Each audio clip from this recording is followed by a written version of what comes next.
పేదల సొంతింటి కలను నెరవేర్చేందుకు కాంగ్రెస్ ప్రభుత్వం పూర్తిగా కట్టుబడి ఉందని మంత్రి అడ్లూరి లక్ష్మణ్ కుమార్ తెలిపారు.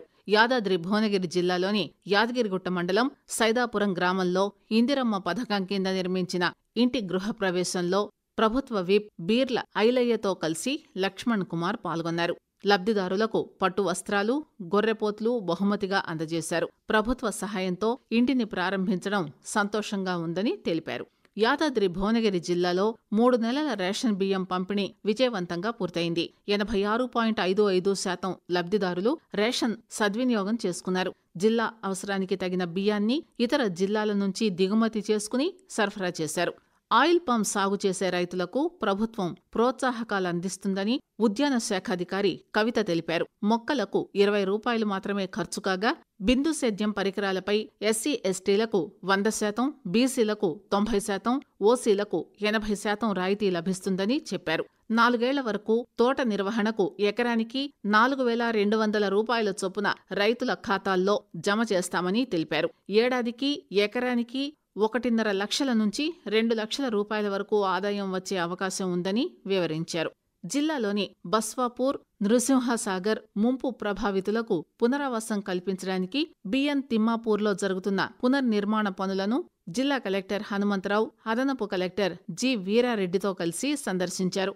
ఇళ్లతో పాటు మంచినీటి సరఫరా, అంతర్గత రహదారులు, మురుగు కాల్వలు తదితర మౌలిక సదుపాయాలను సమగ్రంగా అందించడంతో పాటు గ్రామస్తుల విజ్ఞప్తి మేరకు కొత్త రహదారి ఏర్పాటును కూడా పరిశీలిస్తామని కలెక్టర్ చెప్పారు.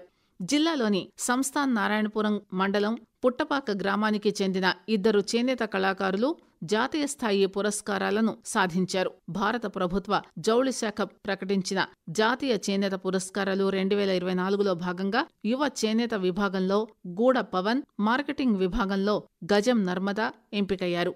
వచ్చే ఆగస్టు 7వ తేదీన జాతీయ చేనేత దినోత్సవం సందర్భంగా న్యూఢిల్లీలో భారత రాష్ట్రపతి చేతుల మీదుగా వీరికి పురస్కారాలు అందజేయనున్నారు. జిల్లాలోని పోచంపల్లి మండలం దేశ్ముఖి గ్రామానికి చెందిన రామకృష్ణారెడ్డి ఎవరెస్టు శిఖరాన్ని అధిరోహించి జిల్లాకు గర్వకారణంగా నిలిచారు. మహాత్మా జ్యోతిబా పూలే గురుకుల పాఠశాలలో 10వ తరగతి చదువుకున్న ఈ విద్యార్థిని పాఠశాల బృందం ఘనంగా సన్మానించింది.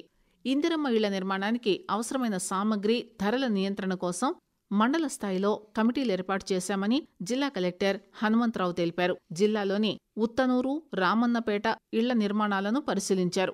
తహసీల్దార్, ఎంపీడీఓలతో ఈ కమిటీలు ఏర్పడతాయని, అవినీతికి పాల్పడితే కఠిన చర్యలు తీసుకుంటామని కలెక్టర్ హెచ్చరించారు. ప్రజలు ప్రభుత్వ ఆసుపత్రుల్లో వైద్యం పొందేలా మెరుగైన సేవలు అందించాలని రాష్ట్ర మానవ హక్కుల కమిషన్ చైర్మన్ షమీం అఖ్తర్కు అన్నారు. యాదాద్రి భువనగిరి జిల్లాలోని చౌటుప్పల్ ప్రభుత్వ ఆసుపత్రిని సందర్శించి అక్కడి వసతులు, అందిస్తున్న సేవలను ఆయన పరిశీలించారు. 100 పడకల నూతన ఆసుపత్రి నిర్మాణం పనులను కూడా పరిశీలించి పనులు త్వరగా పూర్తి చేయాలని కాంట్రాక్టర్లకు సూచించారు. పరిసరాలను పరిశుభ్రంగా ఉంచాలన్నారు. పర్యటనలో పరిశీలించిన అంశాలను ప్రభుత్వం దృష్టికి తీసుకెళ్తానని చెప్పారు. జిల్లాకు విద్యుత్ మెటీరియల్ స్టోర్ మంజూరైంది. ఇప్పటివరకు నల్గొండ నుంచి సామగ్రి తీసుకెళ్లాల్సి వచ్చేది. స్టోర్ మంజూరుతో ఈ సమస్యకు పరిష్కారం లభించనుంది. జిల్లాలోని బీబీనగర్ మండలం గూడూరు శివార్లలో 5 ఎకరాల భూమిని కేటాయించేందుకు రెవెన్యూ శాఖ చర్యలు చేపట్టింది. శాసనసభ్యుడు కుంభం అనిల్ కుమార్ రెడ్డి విజ్ఞప్తిపై కలెక్టర్ హనుమంతరావు భూమి కేటాయింపుకు ముందస్తు చర్యలు చేపట్టారు. యాదగిరిగుట్ట లక్ష్మీ నరసింహస్వామి దేవస్థానంలో ప్రసాద తయారీ విభాగంలో జరిగిన అవకతవకలపై 4 ఉద్యోగులను ఈవో వెంకట్రావు సస్పెండ్ చేశారు. ప్రసాదంలో ఉపయోగించే సరకులు బయటకు తరలించిన ఘటనపై విచారణ అనంతరం చర్యలు తీసుకున్నారు. పర్యవేక్షణలో నిర్లక్ష్యం వహించిన 2 అధికారులకు మెమోలు జారీ చేశారు. నేరాల నియంత్రణ, ప్రజల సమస్యలు ప్రత్యక్షంగా తెలుసుకోవడమే లక్ష్యంగా చౌటుప్పల్ మండలం తంగడపల్లిలో కార్టన్ అండ్ సెర్చ్ నిర్వహించామని భువనగిరి డీసీపీ అక్షాంశ్ యాదవ్ చెప్పారు. ఈ కార్యక్రమంలో 80 మంది పోలీసుల బృందం పాల్గొనగా సోదాల్లో 61 బైకులు, ఆటో, కారు, ట్రాక్టర్తో పాటుగా 98 మద్యం సీసాలు స్వాధీనం చేసుకున్నారు.